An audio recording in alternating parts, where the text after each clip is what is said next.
How Costa Ricans can protect the environment. Strengths significa fortalezas. Quiere decir que son cosas que podemos hacer o que ya hacemos para proteger el ambiente. For example, I can, que significa yo puedo. I can reduce, reuse, and recycle.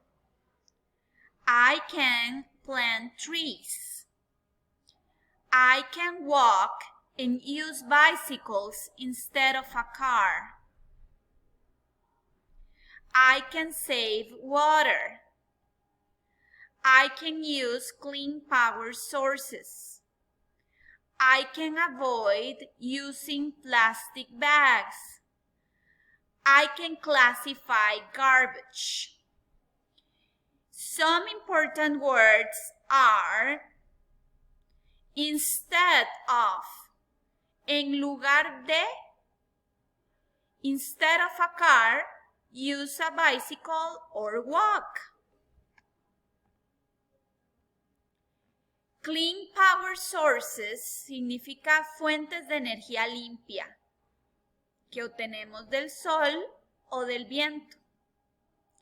Avoid significa evitar. Avoid using plastic bags.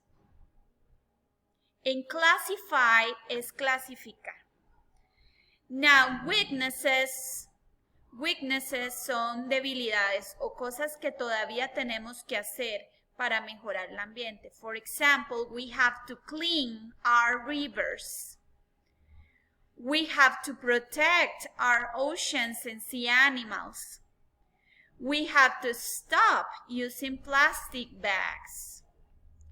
And we have to reduce gas emissions.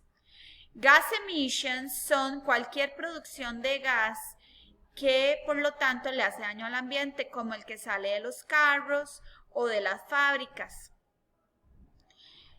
Stop using plastic bags is different from avoid using plastic bags, porque avoid significa evitar, o sea, no hacerlo con tanta frecuencia. But we have to stop using plastic bags es totalmente detener el uso de las bolsas plásticas, que eso todavía lo necesitamos hacer en nuestro país. Now it is your turn. Choose 3 positive actions or strengths.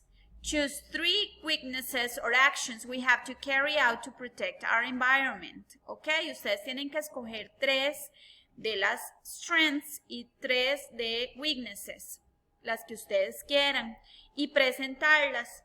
Si yo fuera un estudiante, podría hacer lo siguiente. Voy a dar un ejemplo.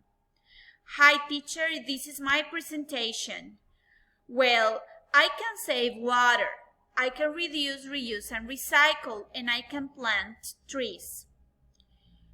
We have to reduce gas emissions, and we have to stop using plastic bags. We also have to clean our rivers. Okay? Now you have an example. Good luck.